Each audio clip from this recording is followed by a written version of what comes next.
नमस्कार दोस्तों, स्वागत है आपका एक शानदार वीडियो में। दोस्तों, इस वीडियो में यूपी एपीओ 2020 में जो पेपर कंडक्ट हुआ था उसके जीएस के पोर्शन को हम लोग डिस्कस करेंगे, क्वेश्चन नंबर 1 से लेकर क्वेश्चन नंबर 50 तक। इससे पहले मैंने अपने चैनल पे 2022 में जो पेपर कंडक्ट हुआ था उसके जीएस को पोर्शन को डिस्कस किया था। आपने नहीं देखा तो जाकर देख लीजिए, इससे आपको काफ़ी हेल्प मिलेगी कि जीएस में किस लेवल के क्वेश्चन यूपी में पूछे जाते हैं। और ये जो दोनों पेपर है ना, 2018 का मतलब जो 2020 में कंडक्ट हुआ और 2022 में जो कंडक्ट हुआ, उनके लॉ वाले पोर्शन भी मैंने डिस्कस किए हुए हैं। वैसे तो अब सिलेबस चेंज हो गया है, बीएनएस, बीएनएसएस और बीएसए आएगा आपके पेपर में अब, लेकिन फिर भी रेफरेंस के तौर पे आप देख सकते हैं कि लॉ में भी किस लेवल के क्वेश्चन यूपी में पूछे जाते हैं। ठीक है, बहुत ज़्यादा टफ यूपी में लॉ नहीं पूछी जाती है, डायरेक्ट क्वेश्चन रहेंगे आपके सेक्शन से, तो फिर भी आप रेफरेंस के तौर पर देख सकते हैं। ठीक है, तो चलिए फिर स्टार्ट करते हैं जीएस क्वेश्चन नंबर 1 से क्वेश्चन नंबर 50 तक, और इसकी पीडीएफ आपको मेरे टेलीग्राम चैनल पर मिल जाएगी। ठीक है, तो पहला क्वेश्चन है, the last natural case of small pox was reported in 1977 from. तो जो लास्ट स्मॉल पॉक्स का केस था वो कहाँ से रिपोर्ट हुआ था? वो सोमालिया से रिपोर्ट हुआ था। ठीक है, अब ये क्वेश्चन आपसे क्यों पूछा गया कि 1977 का केस कहाँ से रिपोर्ट हुआ? क्योंकि स्मॉल पॉक्स 2020 में न्यूज़ में रहा होगा तो आपसे पूछ लिया। ठीक है, question number 2, viewed from the space the earth looks mainly. तो नीली दिखाई देती है, अगर आप पृथ्वी को अंतरिक्ष से देखेंगे तो नीली दिखाई देगी। अब नीली क्यों दिखाई देगी? क्योंकि 70% पानी है ना ओशियन का। ठीक है, अगला क्वेश्चन मैच द फॉलोइंग से है, कुछ सबस्टेंस दिए और उनका प्रयोग पूछा है। तो जैसे ईओसिन है, ईओसिन का यूज़ किस में होता है? रेड इंक में होता है। सिल्वर आयोडाइड का यूज़ किस में होता है? आर्टिफिशियल रेन में होता है। ठीक है, अब मैं कुछ आपको और सबस्टेंस बता रहा हूँ। जैसे आपका एक होता है सिल्वर ब्रोमाइड, उसका यूज़ होता है आपका फोटोग्राफी में। एक होता है आपका जिंक फॉस्फाइड, उसका यूज़ होता है रेड पॉइजन में। और एक होता है जिंक ऑक्साइड, उसे कहते हैं फिलोसफर वूल। ये बहुत इंपॉर्टेंट क्वेश्चन है यूपी पीसीएस के हिसाब से। ठीक है, question number 4, the terminal colour bands in a rainbow are. तो जो टर्मिनल कलर कैसे होते हैं? एक होता है विविगोर एक साइड में, एक होता है रेड। तो रेड और वॉयलेट इसका राइट आंसर हो जाएगा। कॉर्नर के कलर पूछे हैं ना। नेक्स्ट क्वेश्चन करंट का है, कुछ साइक्लोन दिए, उनका मंथ और ईयर पूछा है। तो 2000, अब चूंकि ये पेपर 2020 में कंडक्ट हुआ तो 2019 में जो साइक्लोन आए उनके बारे में पूछा है। अब अपना पेपर दिसंबर में होगा, तो जो भी 2025 में साइक्लोन आए हैं उनका एक बार मंथ और ईयर एक बार रिमाइंड कर लेंगे कैसे कब कब आए। अगला क्वेश्चन भी करंट अफेयर का है, तो इसमें थीम पूछी है, जो न्यू दिल्ली के अंदर वर्ल्ड बुक फेयर हुआ था 2020 में, उसकी थीम क्या थी? तो आप एक बार करंट अफेयर के क्वेश्चन वीडियो को पॉज करके देख लीजिए, इससे आपको पता चलेगा कि करंट में क्या चीज़ पढ़नी है। ठीक है, क्वेश्चन नंबर 7 करंट अफेयर का है, क्वेश्चन नंबर 8 भी करंट अफेयर का है, क्वेश्चन नंबर 9 भी करंट अफेयर का, ये आपका इन्वायरमेंट के करंट का है। ठीक है, क्वेश्चन नंबर 10 पॉलिटी का है। इसमें पूछा है कि कौन सा स्टेटमेंट करेक्ट है? तो जो जॉइंट सेशन होता है लोकसभा राज्यसभा का, वो आर्टिकल 108 में है, बिल्कुल सही बात है। पहली जो जॉइंट सेशन बुलाई गई थी लोकसभा राज्यसभा की, वो 1961 में बुलाई थी, बिल्कुल सही बात है। क्या जॉइंट सेशन को वाइस प्रेसिडेंट बुलाते हैं? तो ये गलत है। कौन बुलाता है? Speaker of Lok Sabha. तो आपका ऑप्शन सी राइट आंसर हो जाएगा। अगला क्वेश्चन पूछा है, विच of the following is correctly match. तो कौन सा करेक्टली मैच है? देखो, पार्ट 2 में क्या आता है? सिटीजनशिप। पार्ट 3 में क्या आता है? Fundamental right. ठीक, उसके बाद पार्ट 5 में क्या आता है? यूनियन। और यूनियन टेरिटरी आता है पार्ट 8 में। तो ऑप्शन डी इसका राइट आंसर हो जाएगा। डीपीएसपी किस पार्ट में आते हैं, ये आप मुझे कमेंट बॉक्स में बताना। क्वेश्चन नंबर 12 करंट अफेयर का है। इसमें पूछा कि गुड गवर्नेंस इंडेक्स में सबसे अच्छा स्टेट कौन सा रहा? तो देखो, नीति आयोग अब कई सारे इंडेक्स रिलीज़ करता है, तो जो इंपॉर्टेंट इंडेक्स हैं उनको आप एक बार पढ़ लेना। बाकी एक वीडियो में बना दूंगा कि नीति आयोग द्वारा जो इंडेक्स रिलीज़ किए जाते हैं उसमें कौन कौन सा स्टेट टॉप पे है। ठीक है, question number 13, with reference to PURA यानी provision of urban amenities in rural area model, which of the following statement is correct? It is a Gandhian approach to development. तो ये सही बात है, ये जो पूरा मॉडल है वो गांधीयन अप्रोच पर बेस्ड है। The concept was given by APJ Abdul Kalam साहब। बिल्कुल ये सही बात है कि अब्दुल कलाम साहब ने कॉन्सेप्ट दिया था, लेकिन 2004 में नहीं दिया था, 2003 में दिया था। कब दिया था? 2003 में। तो ये ऑप्शन गलत हो जाएगा, only one is right answer. फिर से अगला मैच द फॉलोइंग का है। अब ये आपको कुछ जानवर दे दिए, अब कहाँ मिलते हैं। तो अगर आपको इतना पता है कि कंगारू वेस्टर्न ऑस्ट्रेलिया में मिलता है तो इससे आप आंसर पकड़ लेंगे। तो मैच द फॉलोइंग का ये सबसे अच्छा फ़ायदा होता है कि एक या दो भी अगर हमें पकड़ में आ गए ना तो आंसर पता लग जाता है। बाकी आप ये टुंड्रा में रेंडियर मिलते हैं, इसको याद कर लो, ये यूपी पीसीएस ने 1-2 बार पूछा है। यूपी पीसीएस में ना क्वेश्चन रिपीट बहुत होते हैं। कंसीडर द फॉलोइंग स्टेटमेंट, ये असर्शन रीजन का क्वेश्चन है। जो ओजोन होल है ना, ozone hole is observed only over Antarctica. तो ये बात सही है कि जो ओजोन होल है वो अंटार्कटिका पे ही ऑब्जर्व किया गया है। उसके बाद रीज़न क्या है? कि ozone layer is found in the lower portion of stratosphere layer of atmosphere. तो ये रीज़न सही तो है, लेकिन ये इसका करेक्ट एक्सप्लेनेशन नहीं है। तो ऑप्शन 20 का राइट आंसर हो जाएगा। आप ऐसे याद कर लो कि IMST, T से ट्रोपोस्फियर, S से स्ट्रेटोस्फियर, M से मीजोस्फियर और I से आइनोस्फियर।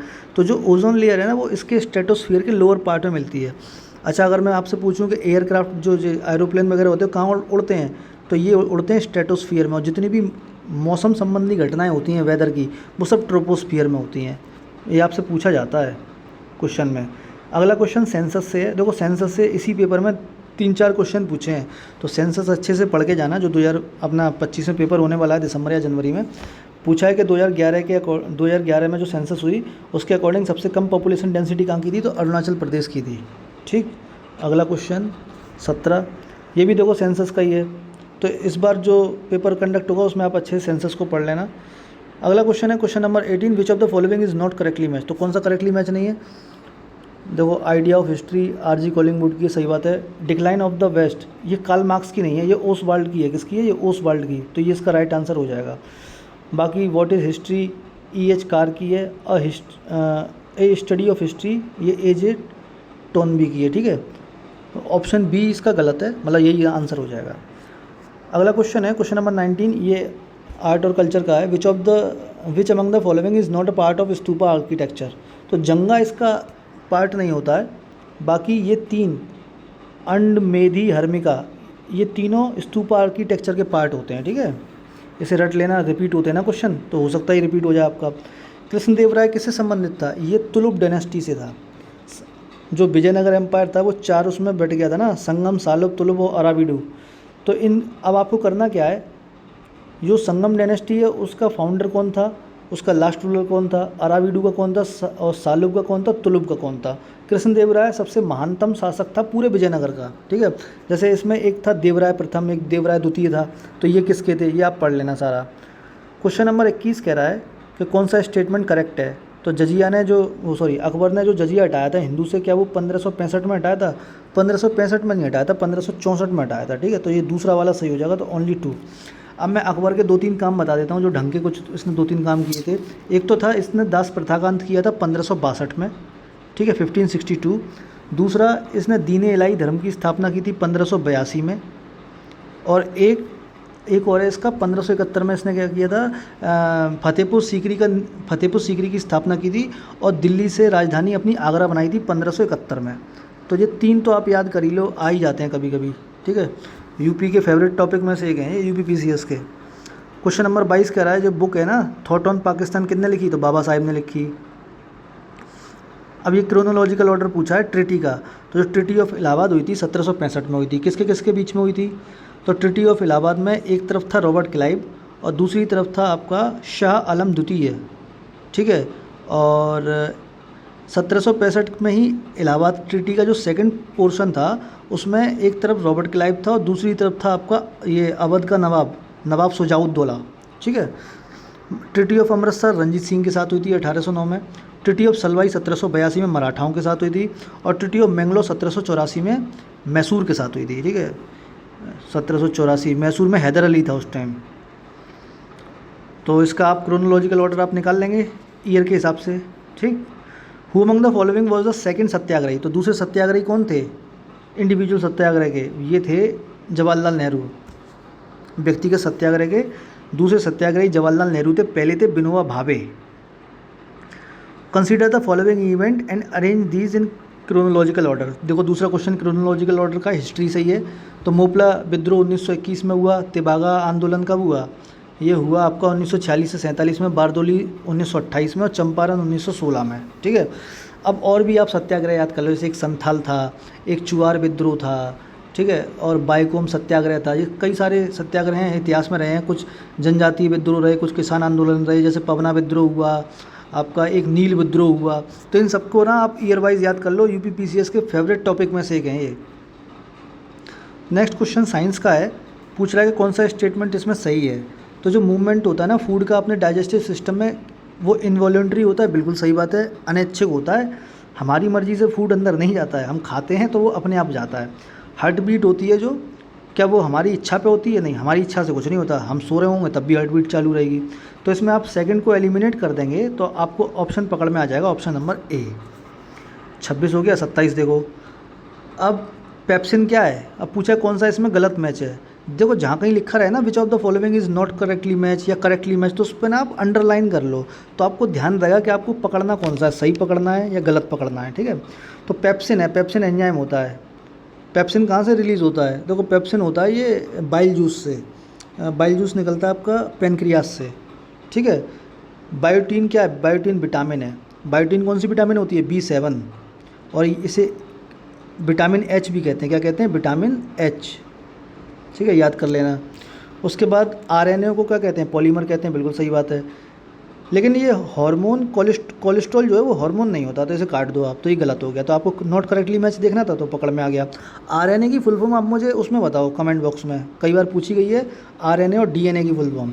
और डबल हेलिक स्ट्रक्चर DNA और RNA का, सॉरी DNA का डबल हेलिक स्ट्रक्चर किस साइंटिस्ट ने दिया था, ये भी बताना है कमेंट बॉक्स में। Question number 28, which of the following is clean and green fuel? तो CNG और बायोफ्यूल ये क्लीन और ग्रीन फ्यूल है। CNG की फुल फॉर्म क्या है? Compressed natural gas. और CNG का मेन कंपोनेंट क्या होता है? मीथेन। बायोफ्यूल का क्या होता है? आप मुझे कमेंट बॉक्स में बताना, पेपर में आता है ये। ठीक है, अब देखो क्वेश्चन नंबर 29 न्यूमेरिकल है। अब न्यूमेरिकल है तो चाहो तो छोड़ सकते हो, फिजिक्स का है ये, कि 2 बल्ब हैं 60 वाट के, 2 पंखे हैं 40 वाट के, 6 घंटे तक चालू रहेंगे और 30 दिन तक कितना बिल बनाएंगे अगर 1 यूनिट की वैल्यू 5 रुपये है। तो इन सबको जोड़ दो, इसका फॉर्मूला होता है किलोवाट आवर। तो 60 वाट के 2 बल्ब हो गए तो 120 वाट हो गया। पंखा है 40 वाट का तो ये 80 वाट हो गए। तो कितने हो गए? 200 वाट हो गए। पर डे 6 घंटे चलेंगे तो 1200 वाट हो गए। कितने हो गए? 1200 वाट हो गए। उसके बाद 30 दिन का बिल निकालना है हमें, तो 1200 गुणा 30, तो ये कितने हो जाएंगे? 36,000 वाट। 36,000 वाट को आप 100 से भाग दे दोगे तो ये 36 मतलब किलोवाट के वाट बन जाएंगे। तो 36 को फिर आप 5 से मल्टीप्लाई कर देना, क्योंकि 1 यूनिट की वैल्यू कितनी है? 5 रुपये, तो 180 आ जाएगा आपका आंसर। अगला क्वेश्चन है, देखो ये करंट अफेयर का है, तो अब तो नया करंट अफेयर आएगा अपने, अब तो किसी काम का नहीं है ये। क्वेश्चन नंबर 31 भी करंट अफेयर का है। बस आप वीडियो को पॉज करके देख लो कि करंट अफेयर का क्वेश्चन पूछ किस तरीके का रहे हैं। अब ये डिफेंस से रिलेटेड है क्वेश्चन, तो डिफेंस करंट भी आपको पढ़ना पड़ेगा। उसके बाद कह रहा है the following statement, question number 32, are related with Surena 4 humanoid. एक रोबोट था जो 2020 में आया होगा, तो ये भी करंट अफेयर से रिलेटेड है। तो जो भी अभी हाल फिलहाल में अगर कोई रोबोट न्यूज़ में हो तो पढ़ लेना उसे। 2019 में भी देखो ये जो करंट अफेयर है ना, ये स्पोर्ट करंट है। तो आप लोग देखो स्पोर्ट में 2-3 चीज़ें पढ़ लेना। एक तो ये जो टेनिस होते हैं ना, जैसे आपका US ओपन है, विंबलडन ओपन है और आपका ऑस्ट्रेलियन ओपन है, तो ये फ्रेंच ओपन है, इसे किसने किसने जीता। और बैडमिंटन के देख लेना। तो ये इससे क्या है ना कि आपका मतलब क्वेश्चन कटेगा नहीं। क्वेश्चन नंबर 34 कह रहा है कि मिस यूनिवर्स 2019 जो बनी थी वो किस कंट्री की थी। अब देखो 3 होती हैं ये, एक होती है मिस यूनिवर्स, एक होती है आपकी ये मिस वर्ल्ड और एक मिस अर्थ होती हैं। तो 3 है, तीनों के नाम याद कर लो 2025 में जो बनी, और किस देश की थी वो देख लो। उसके बाद क्वेश्चन कह रहा है कि which of the following is an exception of the source of income of panchayat in UP। तो कौन सा इसमें एक्सेप्शन है? तो ये बिल्डिंग टैक्स एक्सेप्शन है। Question number 36, which of the following types of equalities have been exempted by constitution maker through article 17 और 18। तो किसको एग्जाम्प्ट किया गया, किसको अटेम्प्ट किया गया? ये सोशल इक्वलिटी के लिए है। ठीक है, अगला क्वेश्चन है, ये बोर्ड के नाम लिखे, उनके हेडक्वार्टर पूछे हैं। तो जो आपका नेशनल जूट बोर्ड है ये कहाँ है? ये कलकत्ता में है। ठीक, और ये कॉफ़ी बोर्ड ऑफ इंडिया ये है बेंगलुरु में। तो इसी से आपको आंसर पता चल जाएगा। अब इंडिया के जो इम्पोर्टेंट बोर्ड हैं, देखो 4 बोर्ड के तो नाम यहीं लिखे हैं, तो 4 के तो यहीं से याद कर लो। ठीक है, बाकी कुछ इम्पोर्टेंट ऑर्गेनाइजेशन है जिनके हेडक्वार्टर कहीं पे हैं, सिचुएटेड हैं, तो उनको आप याद कर लो, क्योंकि अब ये क्वेश्चन आया है तो आपके में इस बार पेपर में पूछा जा सकता है। क्वेश्चन नंबर 38, देखो ये US कंपनी उस टाइम न्यूज़ में थी कि H1B वीज़ा पर रोक लगा रही थी कि H1B वीज़ा हम नहीं देंगे, तो ये इसका आंसर 38 का वही है। ठीक है, उसके बाद कंट्री है, उससे आपकी कैपिटल पूछ ली है कि इसमें से कौन सी कंट्री की कैपिटल सही मैच नहीं है। तो देखो क्रोशिया की जगरेब होती है, स्लोवाकिया की ब्रातिस्लावा होती है, ऑस्ट्रिया की वेना है, स्लोवेनिया की लजुब्जाना होती है। क्या होती है? लजुब्जाना। और आपको कौन से कंट्री के याद होने चाहिए? एक तो यूरोप की कंट्री की याद कर लो, अफ्रीकन कंट्रीज़ की याद कर लो और साउथ अमेरिकन कंट्रीज़ की याद कर लो। अगला क्वेश्चन नंबर 40 है, मॉस्कीटो कोस्ट है, ये कहाँ पे है मॉस्कीटो कोस्ट? ये इसका ऑप्शन ए सही है, जो कोस्टल एरिया है ना होंडुरास का और निकारागुआ का, तो उसके कैरेबियन सी के अलोंग पड़ता है ना। क्वेश्चन नंबर 40 हो गया। ये ज्योग्राफी का रिपीटेड क्वेश्चन है ये, ठीक है। क्वेश्चन नंबर 40 अब पूछ रहा है सेक्स रेशियो इंडिया में कितना है। देखो ये फिर से क्वेश्चन आ गया सेंसस का, तो अभी 940 है। अगला क्वेश्चन भी देखो सेंसस का ही है, स्टेट दिया है और पॉपुलेशन डेंसिटी कुछ नहीं, तो पॉपुलेशन डेंसिटी पूछ ली किस राज्य में कितनी है।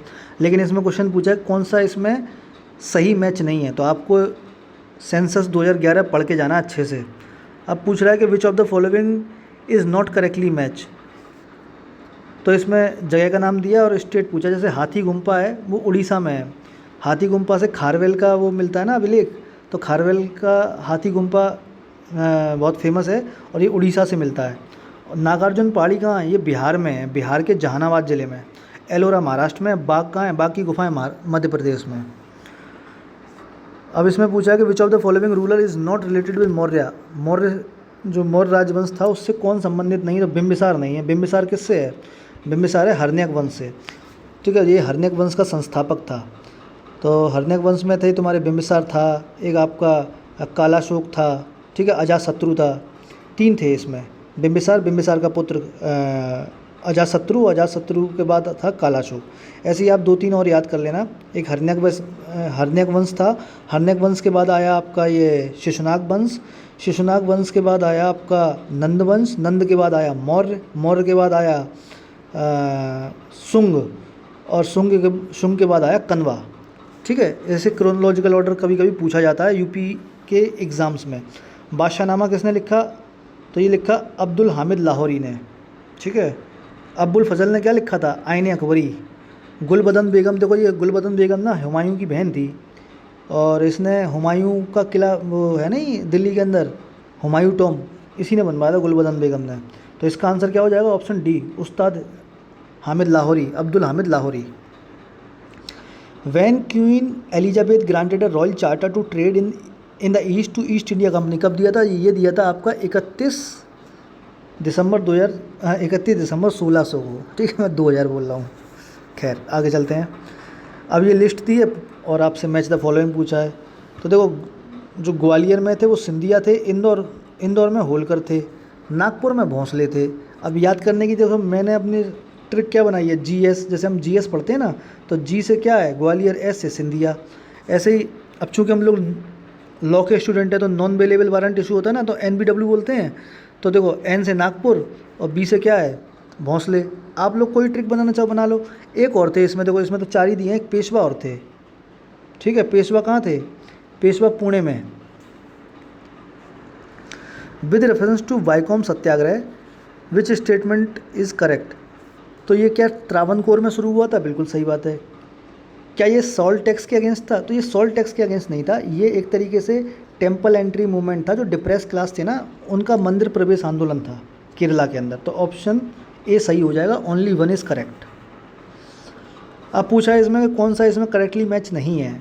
तो जो बसीन की संधि थी ना, ट्रीटी ऑफ बसीन, ये 1802 में हुई थी। 1802 में किसके साथ हुई थी? मराठाओं के साथ हुई थी। बाकी ट्रीटी ऑफ सूरत सही है, ट्रीटी ऑफ मद्रास सही है, ट्रीटी ऑफ लाहौर सही है। ट्रीटी ऑफ बसीन 1802 में मराठाओं के साथ हुई थी। मराठाओं में उस समय कौन पेशवा था? तो बाजीराव सेकंड। कौन था? बाजीराव सेकंड। अगला क्वेश्चन देखो बुक से रिलेटेड है, a history of Arya Samaj, लाला जी की बुक है, लाला जी ने लिखी है।